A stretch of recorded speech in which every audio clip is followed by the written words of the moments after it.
मुझसे ये काम नहीं होगा। बस और नहीं, मैं थक गया हूँ। ये काम बहुत मुश्किल है। मैं इसमें बार बार फेल हो रहा हूँ। कोई भी काम करते वक्त आपके जहन में भी सवालत पैदा होते हैं। नहीं, सच तो ये है कि आप वो काम करना ही नहीं चाहते।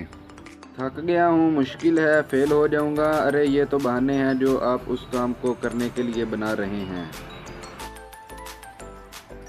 सोचो, एक शख्स दिन रात मेहनत करके अपनी कौम के लिए एक अलहदा रियासत कायम करता है। वो भी तो अपनी बीमारी को एक्सक्यूज़ बना सकता था।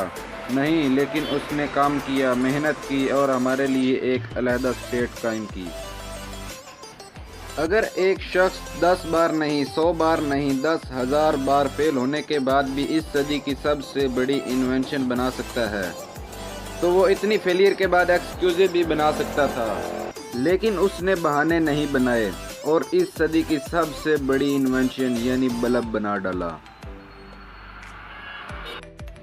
अगर एक शख्स स्कूल कॉलेज में बार बार फेल होने के बाद भी डीसी वेटर की नौकरी भी मिल ना सकी, लेकिन वो दुनिया की अमीर तरीन कांग्रेस वेबसाइट का मालिक बन सकता है, तो वो भी तो अपनी फेलियर के बाद एक्सक्यूज़ बना सकता था।